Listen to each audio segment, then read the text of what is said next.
Hello guys, मैं सुना रही हूँ वो पहला प्यार। आई होप आपको पसंद आए। तुम्हारा दिमाग ख़राब हो गया, तुम अकेली रहोगी और पहले कभी हमें बताया नहीं, रितिका ने कहा सर झुकाते हुए। मेघा बस सुन रही थी। थोड़ी देर के बाद कहने लगी, तो बताओ सपना, मैं कब शिफ्ट कर सकती हूँ तुम्हारे रूम पर? सपना, तुम जब चाहो। मेघा, मुझे एक जॉब की भी ज़रूरत है, खाली बैठी रहती हूँ कॉलेज के बाद, सोचा पार्ट टाइम जॉब कर लूँ। सपना, अभी तो मैं कुछ नहीं कहती, कोशिश करूँगी, शायद मिल जाए। मेघा मुस्कुरा दी और वहाँ से उठकर अपने कमरे में आ गई। वो दोनों भी अपने कमरे में आ गई।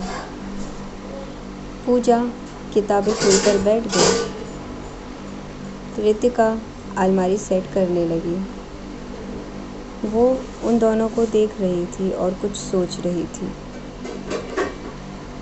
सुबह कॉलेज अटेंड किया, तीनों में कोई बात नहीं थी। शाम को पैकिंग की, सपना के घर आ गई। वो दोनों गुस्सा थी, हालांकि मेघा जानती थी, लेकिन उसने भी कोई पहल नहीं की। सेल्स गर्ल की जॉब मिल गई थी, बखूबी तरीके से वो निभा रही थी। यूं ही दिन गुजरते रहे। एक साल गुजर गया, कॉलेज ख़त्म हो गए। अब बस डिग्री का इंतज़ार था।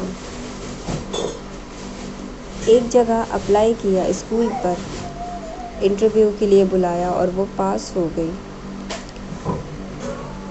स्कूल पर जॉब कर ली। दादी को बताया, दादी खुश हो गई और थोड़ा उदास भी। क्या तुम यहाँ नहीं आ रही? मेघा, दादी आप आ जाइए, मैंने अलग घर ले लिया।